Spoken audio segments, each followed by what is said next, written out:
Antikytheres. Yanis, will you please join me? Efthymios. Yanis, right here beside me. Right here, right here, right here. Efthymios in the middle, please. So that way I keep my order of thoughts. And last but not least, how it all started with Thomas.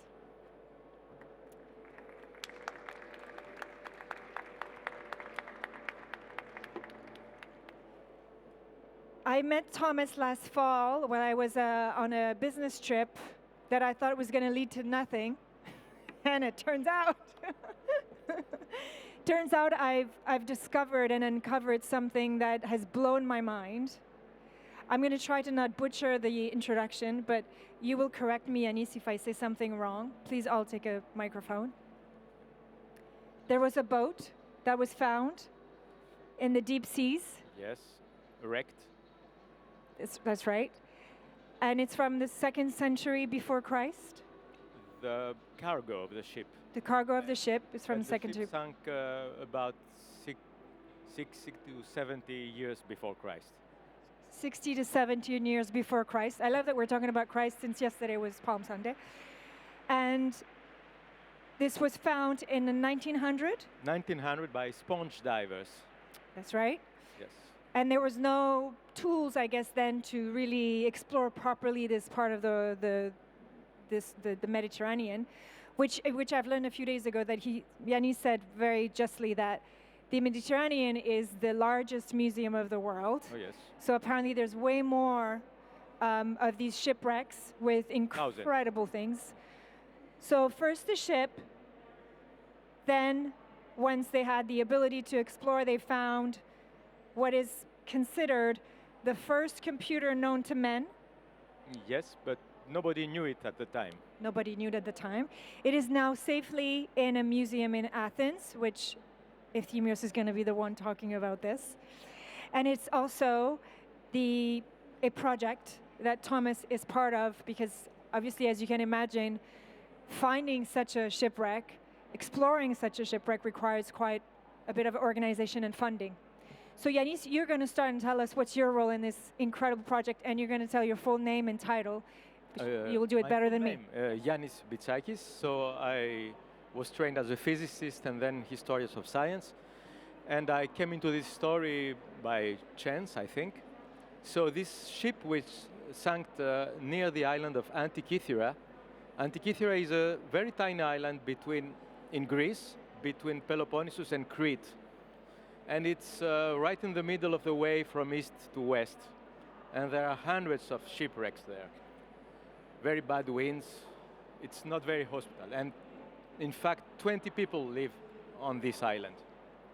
So there was a ship which was traveling from the east, Greece and actual Turkey, to Rome. And it was loaded with a treasure and found by mistake by sponge divers. And then this treasure is in Athens at the National Museum. And within tens of statues, jewelries, work of arts, there was a small corroded lump. Everybody thought at the time that it was part of a bronze statue. We actually have photos, if you could send them for us. Yep. So okay. Yanis can actually show you what it looks like. There's a boat with the sponge divers. It's the first underwater archaeological research. Underwater archaeology was born in 1900 in Antikythera. And then at the same... That's the device. Yes. Okay. So it's about this size. And when it was in one piece, it was like a small shoebox. And do you want me to tell you what it did? Of course. Okay. So it was not a statue. It had small gears. And by X-rays done in the 70s, we discovered that there was actually more than 40 gears inside and a knob to turn.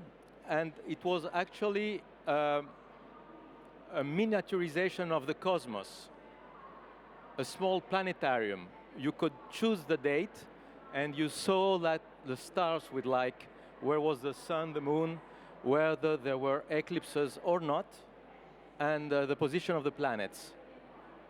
And we thought the tech bros were smart. Sorry, I had to. Yeah. So please, you need also to tell us what you keep on finding, because this was like the tip of an iceberg. Yes, so the device was discovered within the museum, actually, in 1902, and since then, hundreds of years in research to know what it was exactly, and then people are still diving on the site because there are still objects from the ship, and we need to reconstruct the whole story. Where the ship came from, what was there, who was the client, maybe, because it was a merchant ship. And this is why the famous explorer Jacques-Yves Cousteau went there in 1976. And from 2012, there's more divers. But Thomas will tell us about this. Yes, and my joke about the tech bros is intentional. It's because when we see what's being funded, and when we see how challenging it can be to fund such a project, which would be a little bit like a DNA test for all of humanity, it's kind of baffling. Thomas, maybe you can tell us what's your role in the project and what you're doing. So I'm based in Switzerland, heard the first time about the mechanism when there was an exhibition, actually first time outside of Athens, of the mechanism. And until then, I mean, I didn't know anything about it. And sorry, I forgot that. The question is how hard it is to work with this project and trying to have it funded and continue the exploration. Actually, I'm showing a photo of the first exploration, which was made by Jacques-Yves Cousteau himself. And of course, at the time, there were not the tools that we have today, but now we can actually, I mean, maybe you can tell precisely how hard it is to actually explore this. It takes hours to dive in and hours to dive back up. So exactly, so the ship is between 50 and 60 meters below sea level, which means a diver, professional army divers, can go down for 20 minutes and work.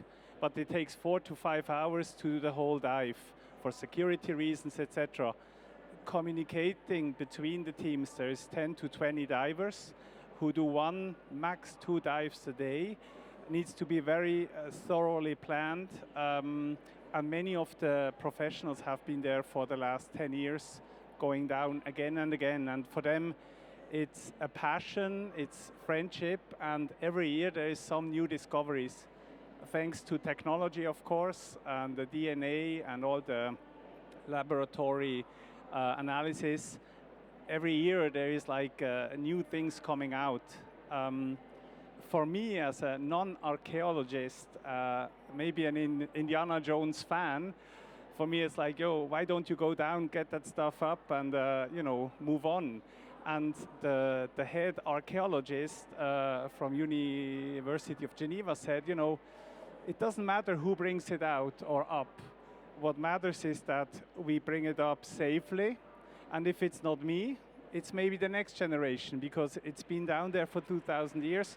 We don't matter whether it comes up, you know, now or in next generation. And that, for me, as a, you know, in professional life, banking, and it's just a very nice adventure and something which brings back some values which, you know, I might have forgotten for some time. Which brings me to my next question to you, Efthymios, because you are basically guarding the the device in Athens, and it is one of the most protected artifacts, if I understand well, if not the most protected ever. Maybe you can tell us more about your role in the project? Thank you, Nora. Yes, of course, this mechanism is very fragile. Now we have 82 fragments, two small fragments of this device. So it cannot be moved outside the Museum of Athens. And in 2005, and Yanis could tell us more about that, we had a big project with very sophisticated technology in order to see what is inside this mechanism and in its surface. But all, all these devices could not, must be in the museum, because the device will never quit the Museum of Athens. And nobody can do some insurance. It's impossible. Yeah, you cannot insure that. No price. That's true. Yeah. It's very fragile. Yes. It's really very fragile.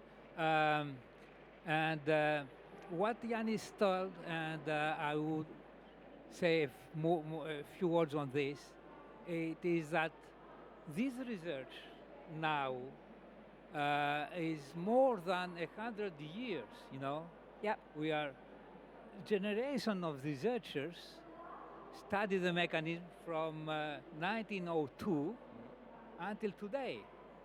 And of course, with the new techniques, new very sophisticated techniques, we know what is the mechanism, but still there are questions, and next generations, as Thomas said, will continue to study and wonder about these questions. Yes, I was just saying, bring your microphone closer so we can hear you well. Yeah.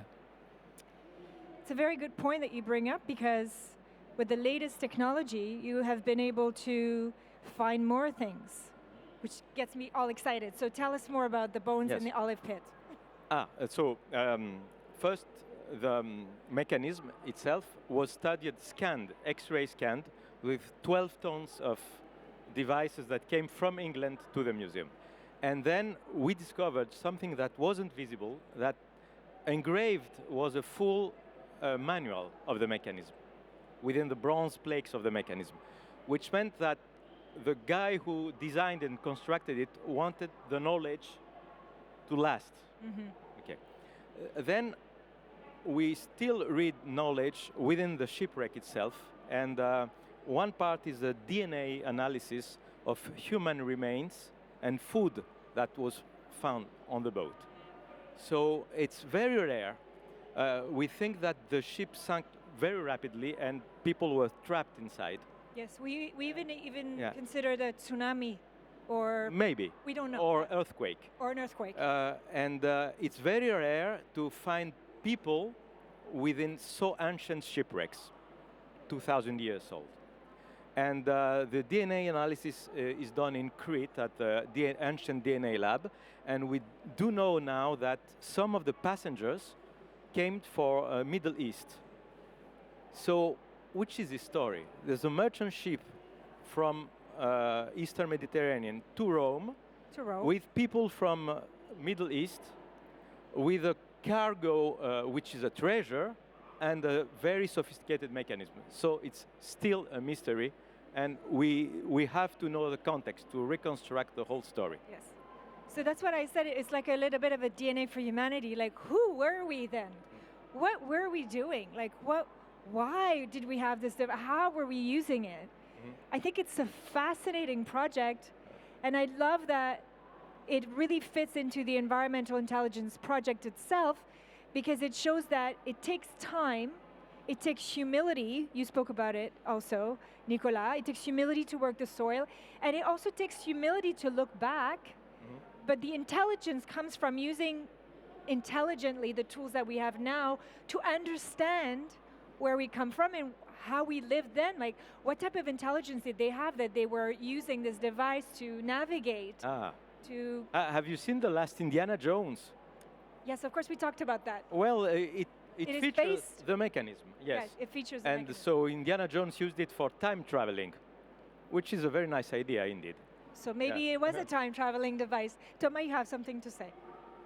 Yeah, you were asking, so the interesting balancing between archaeologists, between ancient history, then Hublot, for example, who's the watchmaker who's giving support to the excavations with top-notch technology, aiming at facilitating the excavations 50 meters below surface, because then, in theory, the work could be accelerated. If we remember from Nemonis, 1 million hectares, so the 25 people on site for 3 weeks, they work on maybe not even 10 square meters. So it's incredibly contrasting to the technology we have today. You know, finding out everything, going hundreds of years ahead, but it's actually as interesting and challenging to go back a few years. And I think that contradiction or range of challenges is makes it for me quite interesting. I'm going to go back to you, Efthymios, because you've worked on other projects, I'm assuming. But do you agree that this is quite extraordinary? Yes, I think everyone who works on the mechanism, he's really fond of it. But I would like to tell something about humility and about knowledge that have been lost. This mechanism was made about, we do not know exactly, but about 100 years before our era, okay? About 500, a Roman scholar called Cassiodorus, who was the secretary of the second barbarian king of Rome, wrote that ancient engineers, they made marvelous things. But the most marvelous thing they made, it was to close the entire world in a box. And we know now that one of these boxes was the Antikythera mechanism. But after that, for example, the time of Cassiodorus, about 500, in this time, this kind of knowledge was already lost. And the next mechanism compared with this one was made during the 14th century. And in the 15th century, we have the marvelous astronomical clocks. So more than a millennium, you have a technology, you have a knowledge, you have a traditional knowledge that have been completely lost. And this is, I think, a lesson to learn from today, that technology can be, destroyed, and we must have a humility about history and go back to learn from the ancients. Thank you so much for saying that you're preaching to the choir. Thank you so much, Efthymios, for being here all the way from Greece. There's one thing that keeps tormenting me about our recent conversation. So they found an olive pit, and they're analyzing the olive pit. Tell us about that. But can you tell how excited I am about this? analyzing the olive pit means that maybe we will know where was the olive tree From. yes. Then maybe Nicola can help with that too after. So we will know where so most likely they ate locally. Yeah, or they crossed an island and they grabbed stopped some olives. on a way, Yes. on a pit stop. They just picked up some olives. And there's also the bones. The bones, yes. The bones will give us a lot of information Yes, as well. bones and teeth. And teeth. Yeah. And also the shipwreck itself, the wood. You're going to be able to analyze the wood. Of course. We now know that the wood from which the boat was made of was cut in 235 BC. Okay. Yeah, So and we're probably going to find where was this tree also, in which region. which region of the world? Yes. So you guys all have to stay tuned and follow the project. But I have one last question for all three of you, and you can all answer very quickly. We'll start with you, Thomas. What is the biggest thing that you've learned in this project? And I'll say mine too. Patience, trying to understand together with all the different dimensions of experts. I would say that's it. And the mystery. I feel a bit like Indiana Jones, but I'm more patient than he is. Efthymios. Yes, the same thing, but also collaboration.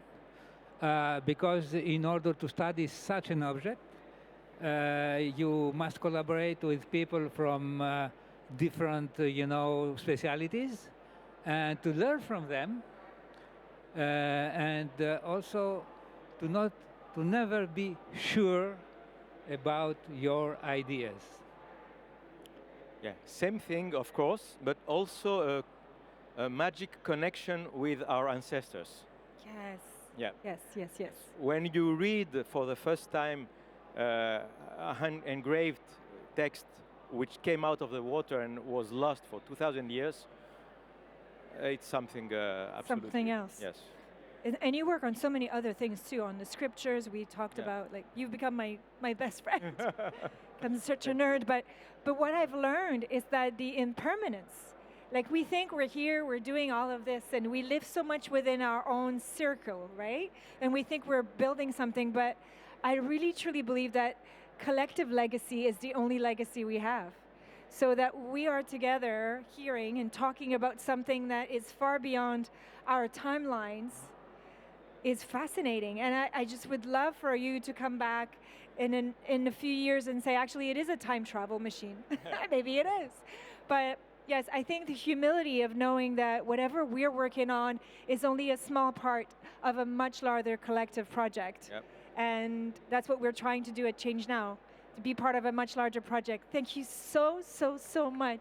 Thank you, for being here today. Nora. Thank you Thanks very so much. Thank you. Thanks to you and the cosmos who brought us here. Yeah, the cosmos definitely brought us together. Yeah. Thank you. It's not Thank done. you. Thank you so much. If you guys want to know more about it, there's all the information on the profiles of the speakers on the website.